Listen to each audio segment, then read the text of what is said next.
Agora são outros 500, né? Quase que um jargão nordestino quando a gente quer dizer que agora as coisas vão mudar, agora é algo novo. E não tem como pensar diferente quando a gente olha para a Reforma Protestante. Há quem pense que a Reforma começou em 1517 e parou no século XVI. Mas nós precisamos refletir sobre isso e entender que a Reforma Protestante ela não ficou presa no século XVII, ela se estende até hoje. Talvez não tenhamos mais os reformadores entre nós. Hoje, os atores desse palco da Reforma somos nós. Não temos mais Lutero, não temos mais Calvino, Zwinglio, esses homens já foram usados por Deus e já ficaram no passado. Portanto, nós temos que olhar para a Reforma não com saudosismo, mas com vigor, vibrando e entendendo que aquelas ações do passado devem ressoar na igreja de hoje. Eu achei fantástico a proposta da mensagem que será ministrada pelo pastor Arthur no culto da tarde e da noite, de como isso está concatenado com o que nós vamos falar nessa manhã. Uma igreja para um novo mundo, ela passa também por ter uma cosmovisão bíblica e entender que isso é um legado transcultural que chega até nós. E nós precisamos entender que não é fácil falar de cosmovisão. Muitas vezes nós não conhecemos esse termo, não sabemos em que ele implica, mas nós precisamos parar e olhar para o século XXI, a realidade da igreja hoje, da fé evangélica hoje, e nós vamos parar e olhar para a fé do século XVI, do contexto de Lutero, e a gente começa a perceber que talvez as coisas não tenham mudado tanto. O pano de fundo mudou, não estamos mais sobre o mesmo regime de governo, hoje a gente está aqui cheio de tecnologia, um novo contexto, mas a gente vai percebendo que o ser humano vai se relacionando com o Senhor de uma forma muito parecida com o que se relacionava lá no século XVI. A forma como se olhava a vida e se olhava o Senhor não mudou tanto. A gente vê igrejas que hoje ainda vendem indulgências, que ainda vendem bênçãos espirituais. Vemos pessoas que entendem um relacionamento Senhor pautado em benefícios e ganhos. Eu dou, mas eu espero receber algo em troca. E a gente pode pensar o que é que isso tem a ver com cosmovisão, com a minha visão de mundo e de vida. Tem tudo a ver. Porque a igreja ela vai se portar no mundo e ela vai caminhar no mundo a partir de como ela enxerga esse mundo e de como ela enxerga Deus e a missão de Deus para esse mundo. Então, se a gente começa com uma visão errada de reino, se a gente começa com uma visão errada de posicionamento cristão na sociedade, é inevitável que a igreja também se posicione errado e se torne muitas vezes irrelevante. Mas a gente precisa entender que não é tão simples mudar uma cosmovisão, nem de um indivíduo, quanto mais de uma igreja. Mas a Bíblia ela vai nos dar alguns norteadores para que a gente possa estar fazendo isso. E muito mais do que conversando aqui intelectualmente, vamos aqui tecer comentários sobre cosmovisão, sobre como que eu devo enxergar questões como aborto, como posicionamento político. Não, não é isso. A perspectiva não é teológica, nem muito menos conceitual, é prática. É como eu posso estar ajustando o meu olhar à Bíblia para que a partir dela eu possa enxergar esse mundo. O mundo que nós vivemos, irmãos, ele grita, ele clama por um posicionamento cristão. Ele clama por princípios, por verdades. E as pessoas quando estão aí fora, elas estão dentro de um relativismo. A gente tem tratado tanto na nossa igreja. É tudo muito plural, é tudo muito líquido, muito particular. É cada pessoa com a sua verdade, com o seu princípio. E cada um vive no mundo como acha que deve viver. Em resumo, não existe cosmovisão no mundo. Existem diversas cosmovisões. Mas e para nós que somos filhos de Deus? Isso tem diferença? Nós temos que ter uma cosmovisão? É importante que sim. E eu não estou falando de cosmovisão filosófica, teológica, eu estou falando da cosmovisão bíblica. Estou falando de termos a palavra de Deus como par de lentes que nos permite olhar o mundo. E é a partir disso que a gente vai estar olhando para o século XVI e pensando hoje no século XXI e percebendo quais os desdobramentos dessa reforma na igreja hoje. E se de fato nós como igreja temos avançado, continuamos sendo reformadores, ou se apenas nos sentamos nesse legado da reforma, regozijamos, celebramos, e nada fazemos. Então é importante que a gente pare e pense. Imagine, eu já estava aqui na igreja quando o pastor Marcelo pregou sobre Josué e sobre passar o bastão. A importância de passar o bastão para que a corrida do evangelho, a corrida do reino continue. E imagine que somos nós hoje quem estamos recebendo esse bastão da reforma. E para quem conhece, né, as corridas, aquelas corridas que são de 4 integrantes, que eles passam o bastão, quem recebe o bastão tem que continuar correndo. O sprint é o mesmo, a necessidade de correr é a mesma. E às vezes eu me pergunto, será que nós recebemos esse bastão da reforma? E se recebemos, temos corrido com esse bastão ou temos o colocado debaixo do braço e celebrado, nossa, como foi importante, como os caras marcaram época. E é livro, é material, é uma série de coisas sobre eles, mas e nós? E a igreja hoje, e a igreja nesse novo mundo? Mas antes de tudo isso, a gente precisa entender o que é cosmovisão, do que é que nós estamos falando. Um dos primeiros homens a falar sobre isso foi o filósofo Immanuel Kant. E ele vai dizer que essa palavra do alemão significava concepção ou percepção de mundo. E é interessante como a perspectiva dele não serve para a igreja hoje. Porque para ele era só a forma de enxergar. E eu imagino que você pode ficar sentado na sua cadeira, tecendo uma série de comentários, de posicionamentos e a história passando. Então Kant não serve para a igreja. Porque ele tem uma cosmovisão que ela é inerte, ela é parada vendo a história passar.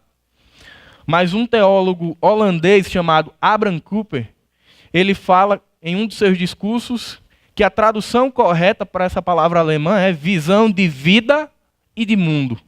E aí ele amplia a perspectiva de Kant. Não é apenas ficar sentado vendo a vida passar. É nos posicionarmos caminhando na trajetória dessa vida e sendo atores nessa vida. A igreja do Senhor, ela não pode ser um fruto do meio.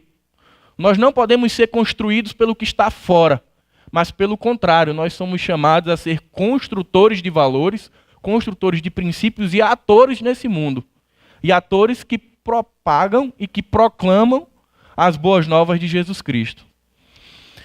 James Sire, ele diz, a cosmovisão será a orientação fundamental do coração e da mente, que será o alicerce sobre o qual cremos, vivemos e movemos a nossa vida.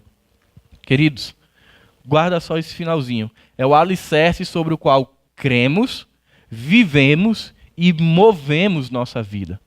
Definir a forma como nós vamos olhar esse mundo, como nós vamos olhar a nossa vida e como nós vamos olhar o nosso relacionamento com o Senhor é cosmovisão bíblica de forma prática.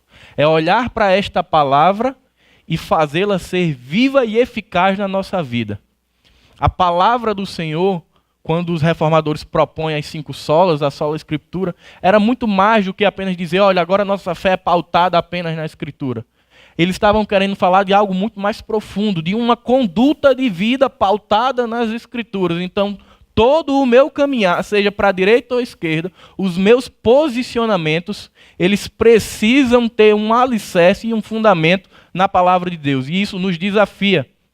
Porque nós temos estudantes de filosofia, de direito, de ciências humanas, da área tecnológica, e nós somos tendentes e desafiados muitas vezes, desafiados não, tentados a lançarmos mãos de toda essa carga teórica para nos posicionarmos. E aí a gente vê muito cristão que tem uma fala filosófica, que tem uma fala sociológica. Eu sou contra isso? Não. Mas o seu alicerce ele não pode ser Kant, ele não pode ser nenhum filósofo, ele precisa ser a Escritura. Ele precisa ser a palavra. A lente dos seus olhos, a lente da sua mente, da minha mente, ela precisa ser a palavra de Deus.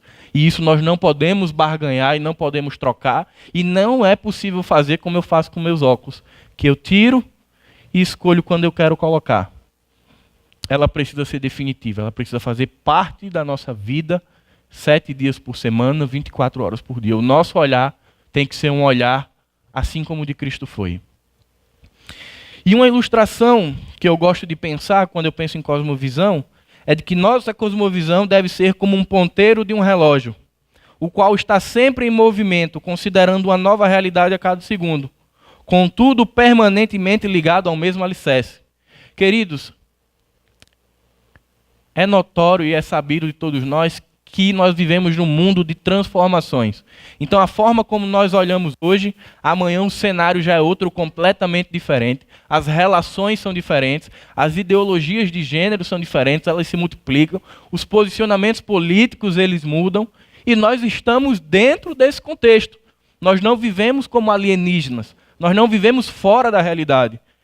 O pastor Arthur pregou, acho que há cerca de 1 mês e meio, falando sobre o eterno e o transitório, e dizendo que nós estávamos no meio, entre o eterno e o transitório, vivendo a vida que vai nos levar ao eterno, mas hoje nós estamos no transitório. E nós precisamos entender esse transitório e nos posicionarmos. Porém, a nossa forma de se posicionar não é transitória, ela tem que ser eterna. Ela tem que olhar para Jesus. Então é como um ponteiro de relógio mesmo.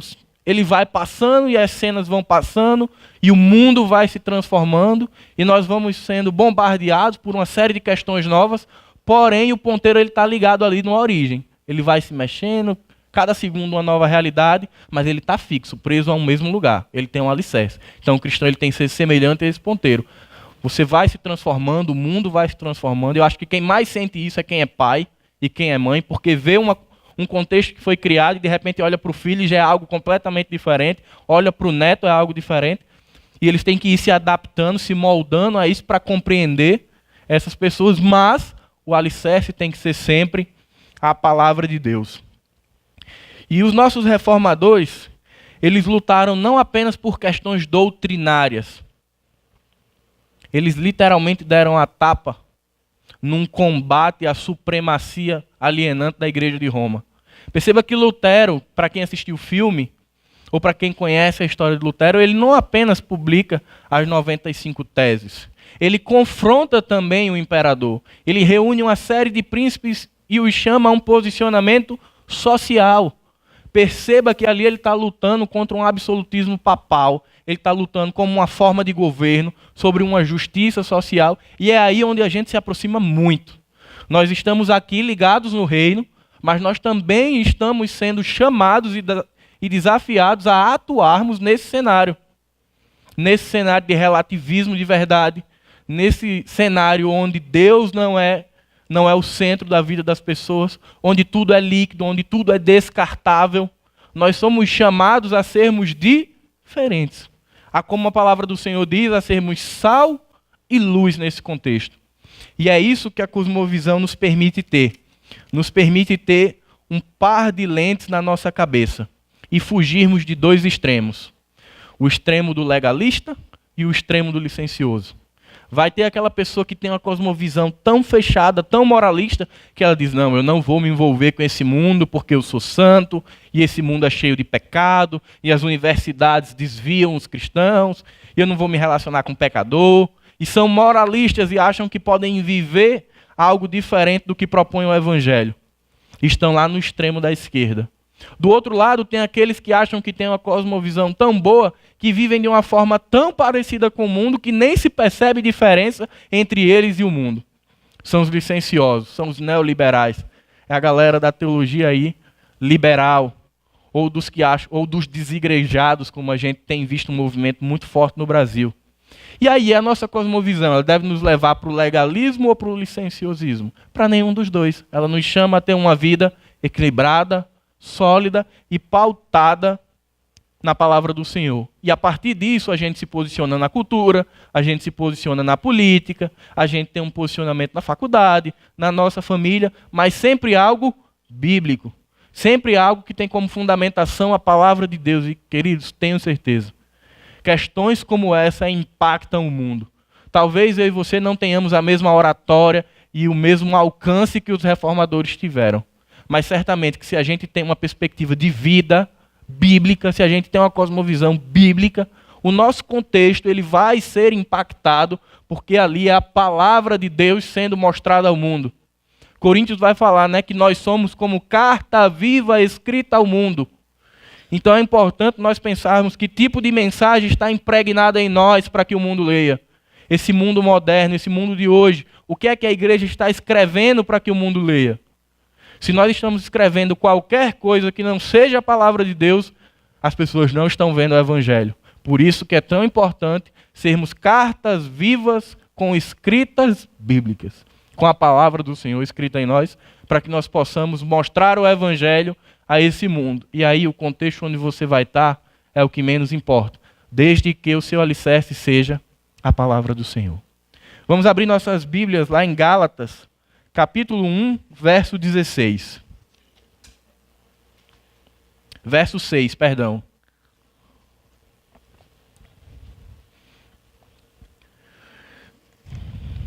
Gálatas, capítulo 1, verso 6.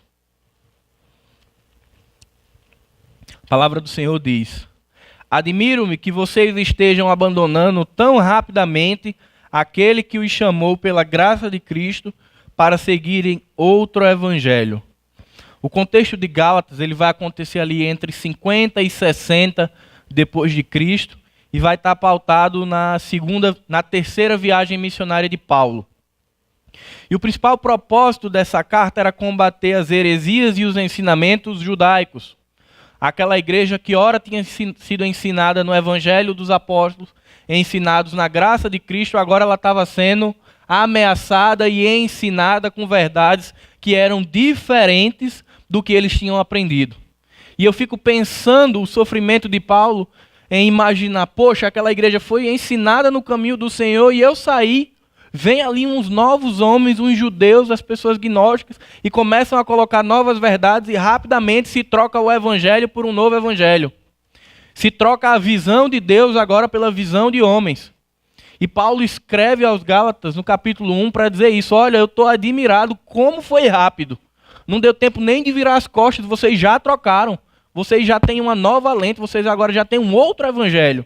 E no continuamento do texto ele vai dizer, olha, ainda que desça do céu um anjo pregando um novo evangelho, não creiam, que seja anátema, que seja mentira. E Paulo vai ali rechaçando essas verdades e dizendo ao povo das igrejas da Galácia, olha, é só a Escritura, é só o ensinamento apostólico que tem validade para a vida de vocês. Não abandonem. Então, nessa manhã nós vamos pensar em 3 questões sobre a nossa cosmovisão. Em que ela se alicerça, o que ela envolve e qual é o objetivo de termos uma cosmovisão.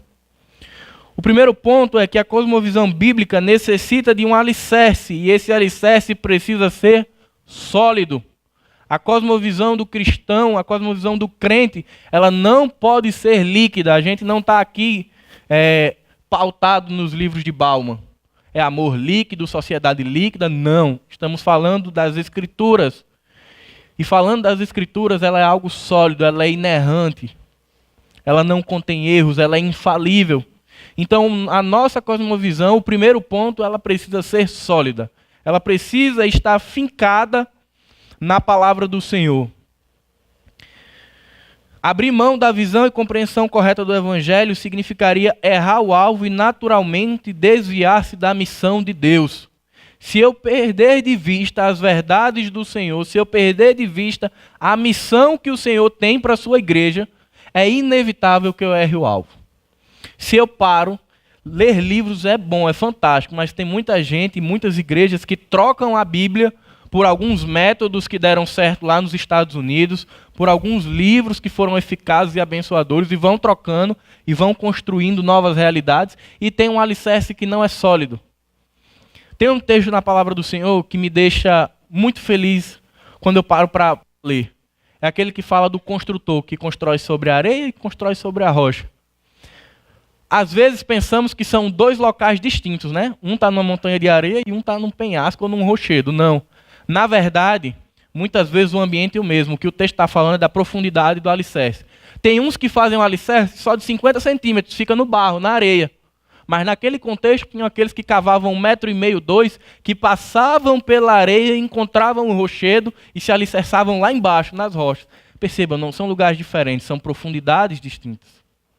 Mesmo lugar, somos nós. Mesmo contexto, mesmo mundo. Alguns cristãos com uma cosmovisão sólida, com as raízes lá na profundidade da palavra do Senhor, e outros que têm as raízes superficiais, que ficam no evangelho, só na periferia. Muitas vezes são doutores, falam sobre calvinismo, sobre arminianismo, sensacionalismo, falam sobre uma série de coisas, mas não conseguem falar de um Deus que se tornou homem, que deu sua vida por eles para os salvar. não conseguem chegar ao cerne do evangelho, mas são doutores do Facebook, emitem uma série de notas e de princípios e de opiniões, mas quando se trata de evangelho puro e simples, não sai nada. É uma cosmovisão que não é bíblica. Fica só na capa e contracapa da Bíblia. Não consegue ter uma cosmovisão sólida. Não dão e não atribuem ao evangelho o seu devido valor como sendo imutável, eterno e suficiente. Tem muita gente trocando a palavra do Senhor por outras verdades. E aí não tem uma cosmovisão bíblica. E é por isso que a gente, às vezes, quando abre o Facebook, meus irmãos, para quem olha, às vezes é um verdadeiro disparate o que tem gente escrevendo. Tem uma notícia e gente que às vezes a gente conhece, cristão, e escreve umas bobeiras, uns vacilos que a gente diz, Senhor, esse cara tirou isso de onde? Onde é que isso saiu da cabeça dele?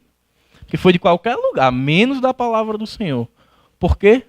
Porque vão soltando opiniões, não sabe nem de onde tira, a cabeça vai fomentando ali e ela vai jogando.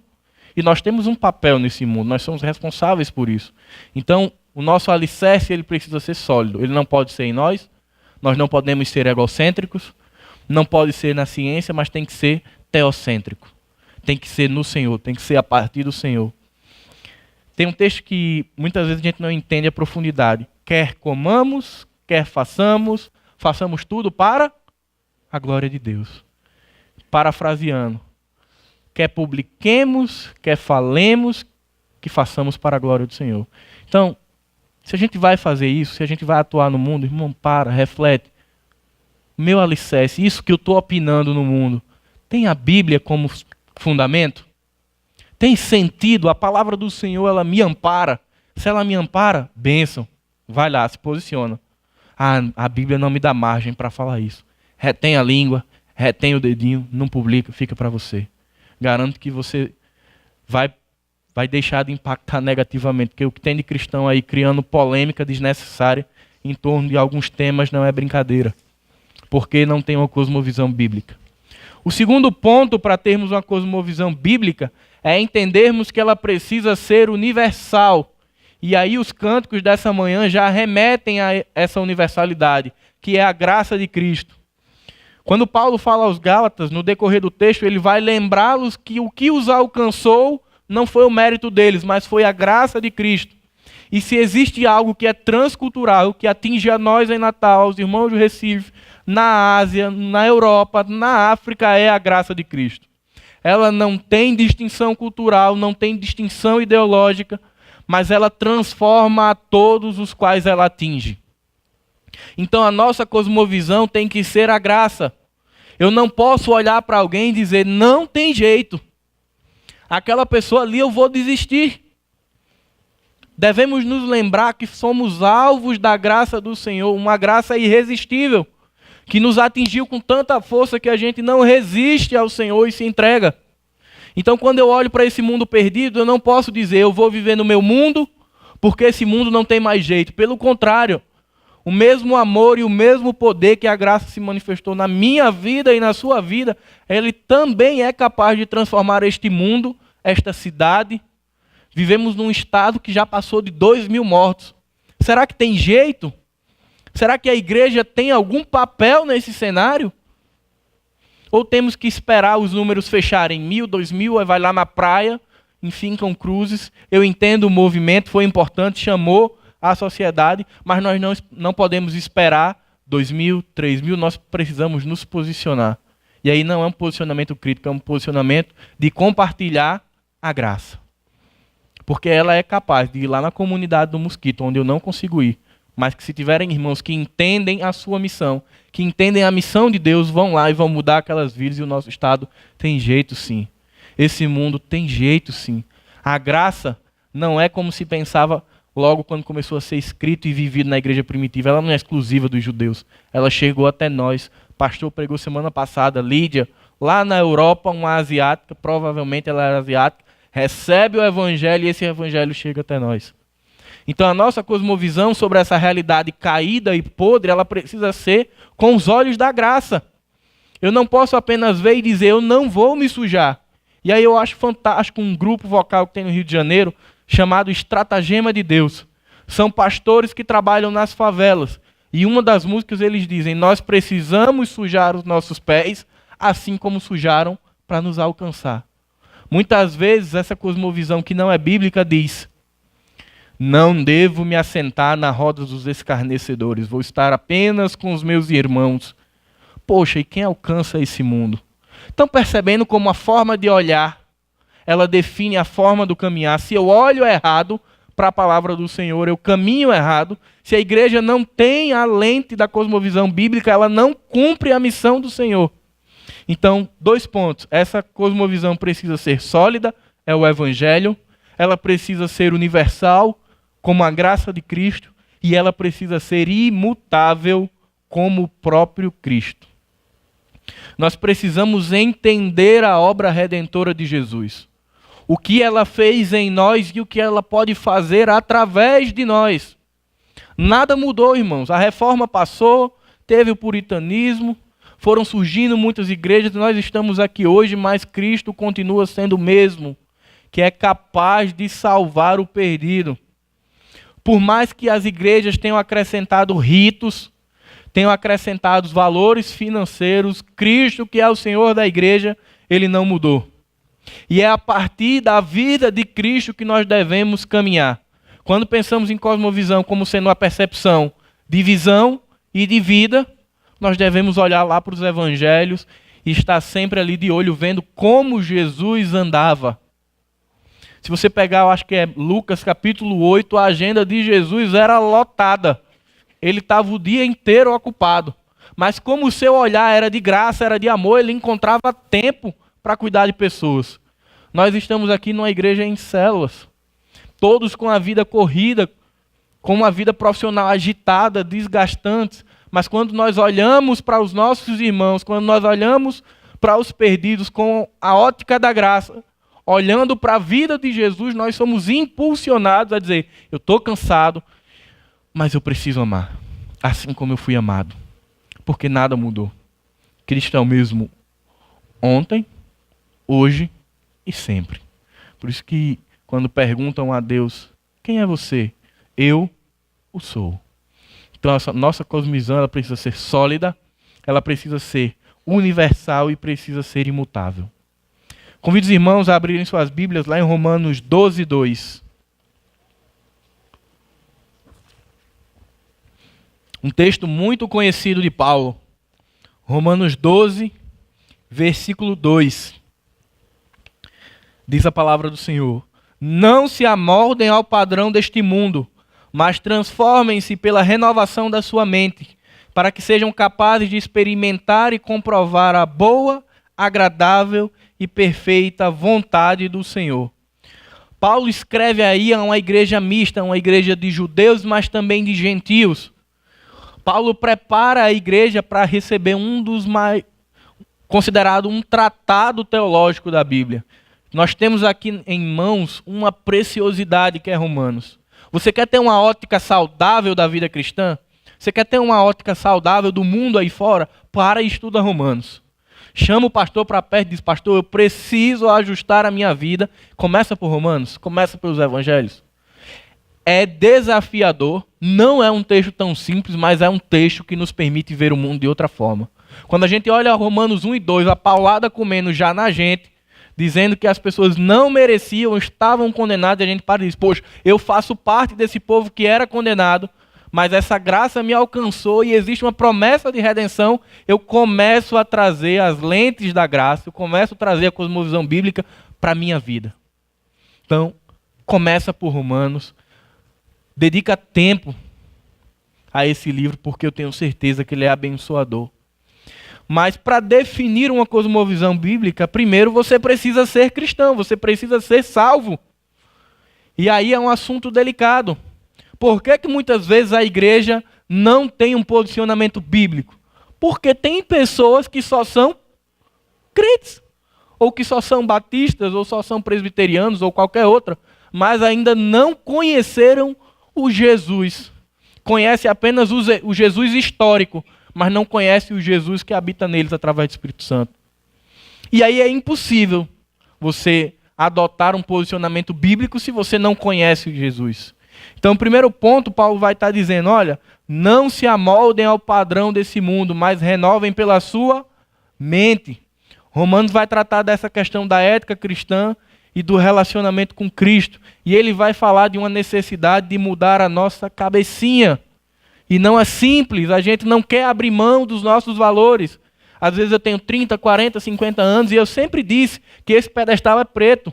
E eu não vou abrir mão de dizer agora que ele é cinza, por mais que me mostrem, mas eu não vou abrir mão, porque é a minha verdade. Mas se você quer ter uma cosmovisão bíblica, você precisa ser transformado na sua mente. É tão fácil se tornar cristão e mudar o guarda-roupa. É tão fácil pegar um short curto, ou um palavreado, adotar agora um novo idioma. Agora eu falo evangeliquez. Agora eu tenho roupas que tem o nome fé e tal, não sei o quê. E quando você vai ver a vida prática, você não vê nada do que a camisa estampa. Passa às vezes com uma Bíblia daquelas que parece da Reforma, né, escrita à mão ali. 15 quilos, caramba, que homem de Deus. Mas você se aproxima e você vê que a mente não foi transformada. Então ter uma cosmovisão bíblica passa por ter uma mente transformada. E só pode ter uma mente transformada quem teve um encontro com Jesus. E aí eu me pergunto, pode alguém que teve um encontro com Jesus não ter a mente transformada? Isso é algo para a gente pensar. Se eu percebo que eu ainda penso como antes em todas as questões, e eu digo que conheço a Jesus, tem algo errado, eu preciso parar e rever. A transformação ela não vai ser da noite para o dia, nem total. O processo de santificação ele é diário. Algumas coisas vão mudando. A minha preocupação é quando nada muda. Somente o guarda-roupa, somente o palavreado, mas a vida prática e o pensamento não mudam. Queridos, tem algo errado. Talvez eu esteja só na igreja. Porque se eu conheci Jesus, é inevitável que eu seja transformado por ele. Porque ninguém jamais vai encontrar com Jesus e sair da mesma forma. Todos aqueles que encontraram Jesus saíram da morte para a vida. Quando Jesus estava lá, que vinha alguém morto fisicamente, o morto encontrou Jesus, ele ressuscita. Nós que estávamos mortos nos nossos delitos e pecados, encontramos Jesus e nascemos de novo. Então a nossa mente não pode ser a mesma. A mente de Paulo Júnior não pode ser a mesma de antes. Se eu sou uma nova criatura, passa por uma nova mente, passa por algo que Paulo vai chamar de metanoia. É ser capaz de adaptar a nossa vida ao que pensa o Senhor. Vocês percebem como Jesus ele era equilibrado, ponderado nas suas falas, nos seus posicionamentos. Temos que olhar, temos que ter Jesus como modelo.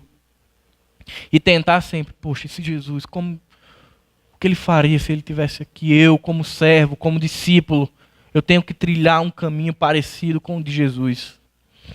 Um segundo ponto para definir uma cosmovisão bíblica envolve a transformação da alma e do espírito. Ou seja, sermos revestidos por uma nova vida. Irmãos, quando a gente tem um encontro com Jesus, que a gente sai da morte para a vida, que saímos das trevas para a luz, isso é impactante para quem está do nosso lado.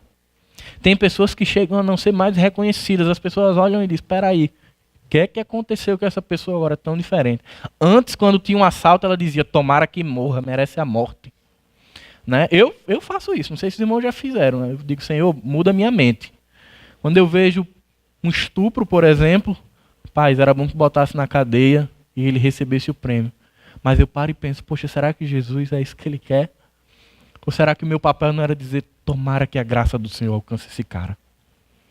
Mas o meu coração, cheio de pecado, ele diz, tomara que ele morra. Mas eu preciso ser confrontado. Eu preciso olhar para a Bíblia e dizer, não é isso. A proposta de redenção da Bíblia não é essa. Nós somos agentes de reconciliação, de transformação.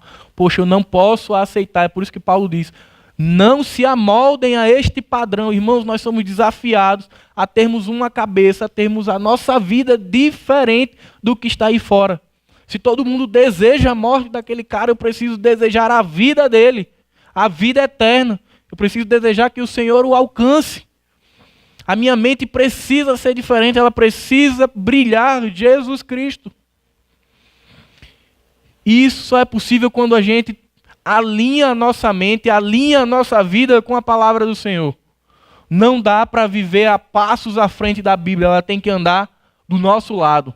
A nossa vida ela tem que ser pautada. Salmo 119, 105. Lâmpada para os meus pés é a tua palavra.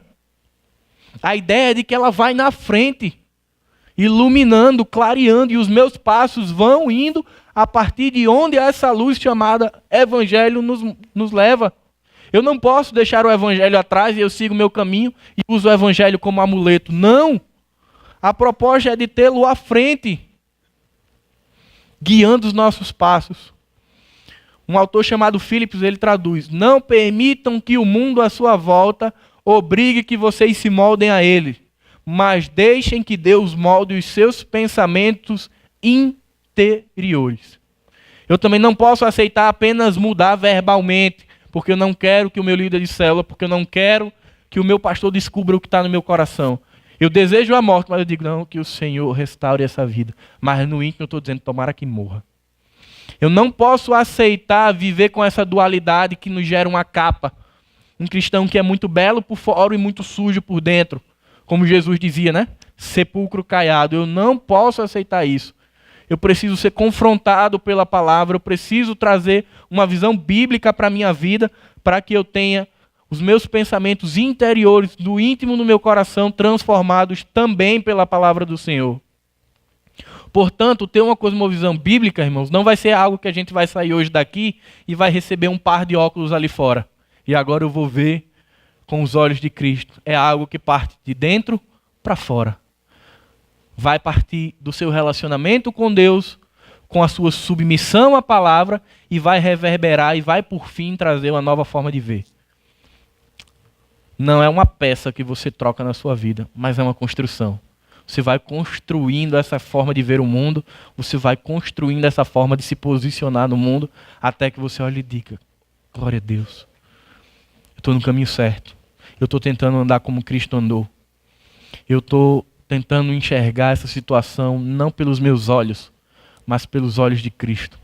Tem uma música que diz, os mais antigos vão lembrar, pelos olhos da fé eu posso ver, né? É tão bom querer os olhos da fé só na hora do desafio, assim, poxa, eu não quero financiar minha casa, quero comprar isso, mas tá difícil, mas pelos olhos da fé eu posso ver. É tão bom quando esses olhos da fé nos servem ao nosso bel prazer, mas a gente precisa ter os olhos da fé também sobre a nossa vida. Será que os olhos de Deus aprovam essa minha conduta? Será que a palavra do Senhor, a forma de enxergar o mundo, está alinhada com a palavra do Senhor? Terceiro item, a nossa cosmovisão, ela exige de nós um posicionamento na sociedade, uma praticidade da missão da igreja. O grande desafio que Paulo propõe é que essa igreja seja centrada em Cristo e na sua palavra, e que isso seja evidenciado na prática. Não dá para vivermos apenas de rodas de conversas e de discussões teológicas e de seminários e de congressos. A vida cristã ela é chamada para fora. Nós estamos aqui em comunidade celebrando ao Senhor, mas aqui é tudo muito bom.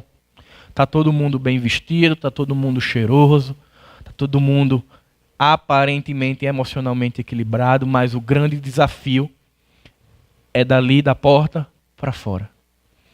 É ali onde estão os que Jesus veio buscar e salvar. É ali onde nós somos chamados a nos posicionarmos. É interessante que escola bíblica é um celeiro de posicionamentos, né? Sempre na aula todo mundo tem um posicionamento e abençoa e enriquece a vida de todo mundo. Mas quem dera nós pudéssemos levar a experiência de uma escola bíblica para uma vida prática. Não, eu vou me posicionar nisso aqui. Eu estou no meu trabalho e tem corrupção, mas eu me posiciono contra. Eu não preciso falar. Eu preciso apenas dizer, eu não participo. E isso grita no mundo, isso choca. Mas muitas vezes tem complacência. Não vou fingir que eu não estou nem vendo. Vou fechar os olhos para a realidade. E aí o cristão ele vai se omitindo e não participa da realidade. Por que que 12 homens mudaram o mundo? Jesus envia 12, depois mais 70 e o mundo muda. Atos vai dizer que eles causaram um alvoroço. E por que que hoje milhares, vamos pensar no Brasil, 1/3 da população brasileira é dita cristã protestante? E por que 1/3 aí, coisa de 50 a 60 milhões de pessoas não conseguem mudar? Como é que eu não entendo isso? 12 mudam tudo. E 50 milhões não conseguem quase nada. Tem algo errado com a minha vida. Tem algo errado, às vezes, com a igreja. A igreja está precisando se posicionar, dar a cara a tapa. Ah, mas eu não quero ser o chato. Não, não se trata disso. Se trata da sua vida. Eu não estou falando de sermos agora aqui, na nossa família, no trabalho, na faculdade, pessoas que vão parar e dar uma aula. Não, eu estou falando de vida na vida. De não nos deixarmos corromper pelo que está fora, mas de sempre nos posicionarmos biblicamente. Olha, cara, eu não faço isso, porque o Senhor reprova. Se você quer fazer, tudo bem, mas saiba também que o Senhor reprova. Mas o meu posicionamento é outro, é distinto do seu. E às vezes, eu não sei os irmãos, fico no comodismo do silêncio. Mas uma cosmovisão bíblica, ela nos chama a nos posicionarmos. Já pensou se Lutero tivesse aceitado calado todo o monopólio da igreja, toda a alienação da igreja? Gente, como é que a gente estava hoje? A gente está aqui hoje porque o Senhor agiu na história através de Lutero e Lutero se posicionou. Ele disse, para mim, basta. Eu não vou... É fantástico quando ele diz assim, o meu coração é cativo à palavra de Deus. Isso me emociona. O meu coração é cativo à palavra de Deus. Ele não está em homens, ele não está na igreja, ele não estava no Papa, mas ele estava cativo, ele estava preso na palavra do Senhor. Irmãos, a nossa vida, a nossa igreja, ela precisa estar cativa às Escrituras. E aí sempre que o mundo exigir de nós uma resposta, o nosso coração que é cativo à palavra de Deus, ele vai falar, seja de forma audível ou não. Mas as pessoas vão ver onde está o seu alicerce. Às vezes eu me sinto como um desenho de criança. Ela desenha uma realidade sem chão. Ela não passa o tracinho, ela flutua. E às vezes eu me pergunto, será que eu não estou flutuando nesse mundo? Estilo um martinho da vida, deixa a vida me levar. A vida leva eu, por onde eu passar eu vou passando. Ou será que eu estou construindo a minha vida na rocha? Estou realmente aprofundando as minhas raízes até chegar no alicerce profundo e aceitando o desafio que eu fui chamado para ser cristão hoje. Ah, a realidade é difícil, Paulo Júnior. Eu sei, mas eu e você fomos chamados para hoje. Tem aqueles que o Senhor vai chamar para amanhã e houve aqueles que o Senhor chamou no passado. Mas hoje é onde nós precisamos agir. Para que lá na frente homens e mulheres digam, caramba, eu trago um legado que começou na Reforma e que 500 anos depois a igreja continuava carregando. A igreja não parou de reformar. E por fim, queridos, a nossa cosmovisão ela deve possuir finalidades, objetivos. Não é uma mera definição intelectual, mas é uma definição prática que precisa nos levar a de hoje em diante, pelo menos exercitarmos. Volta para as Escrituras, volta para as Escrituras. Não é essa a proposta da sola Escritura? Um retorno à palavra?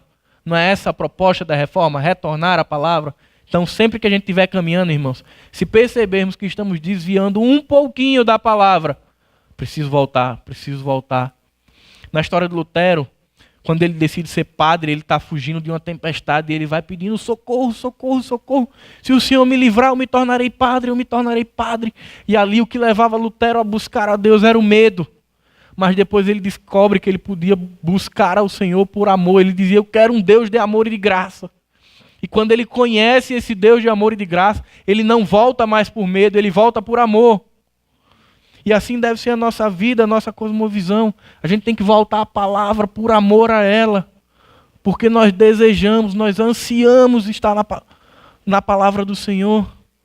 Assim como os salmistas dizem que os animais têm sede, nós devemos ter a mesma sede da palavra e da justiça do Senhor. E portanto, se nós temos uma cosmovisão bíblica, ela deve nos aproximar de Cristo. e deve servir de parâmetro constante para avaliarmos os nossos pensamentos e ações e vermos se ela condiz ou não.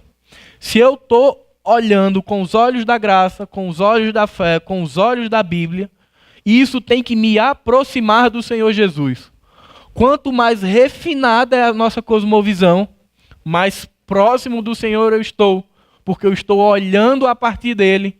A minha lente de contato é a palavra e eu enxergo esse mundo e eu enxergo o Senhor da forma como ele deseja. Então, a cosmovisão bíblica, de forma prática, nos aproxima de Cristo.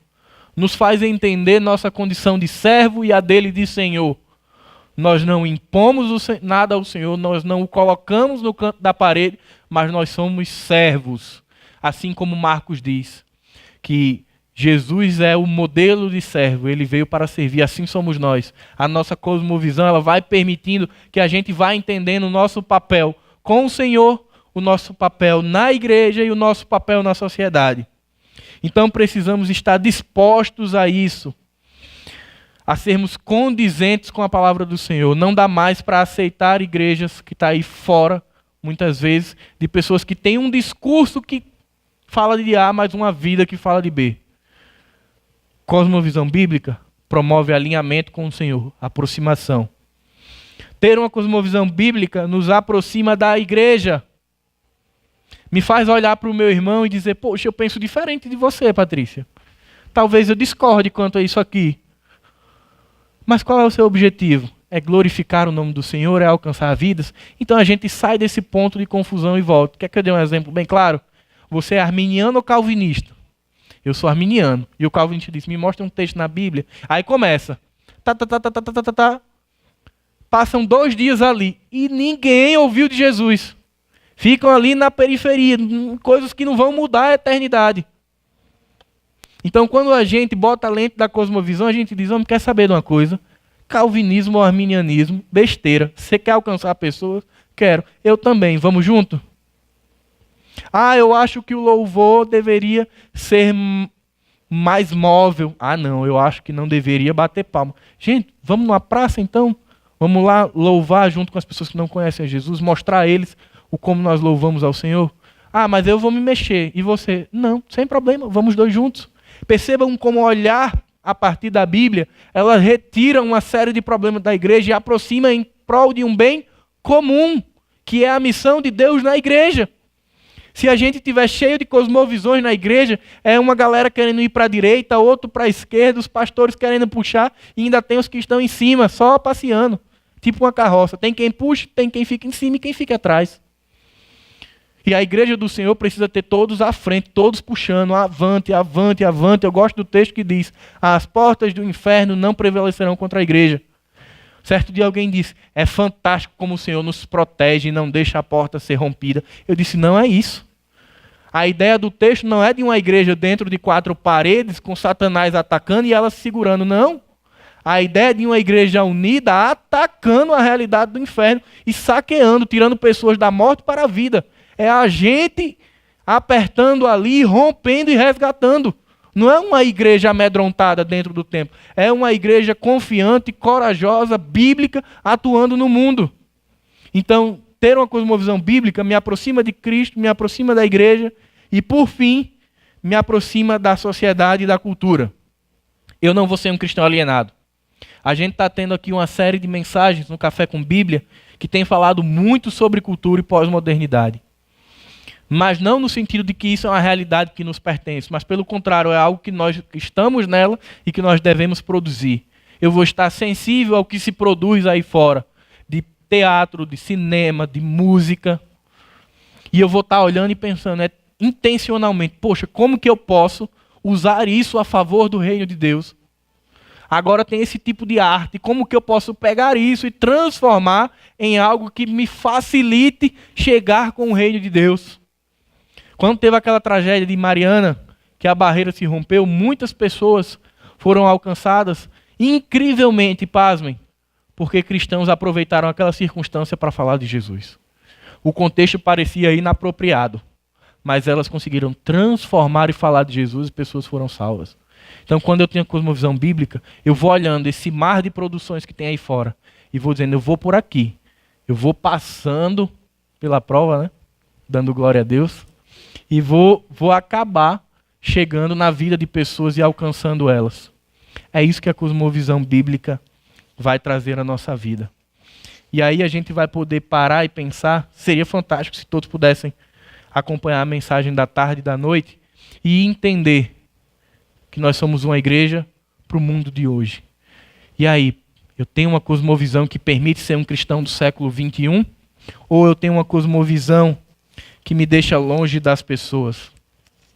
O mundo está aí, queridos, clamando pela nossa presença. O cristão, ele não é figurante na sociedade. Ele não pode ser figurante. Ele precisa ser protagonista. Eu não estou falando aqui de glórias e holofotes. Eu estou falando de ações. Nós somos chamados a agir neste mundo.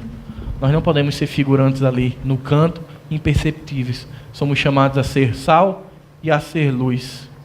E algo que o pastor Marcelo sempre diz é que nós precisamos ter luz na mente e fogo no coração. Que a palavra do Senhor possa ter nos edificado nessa manhã.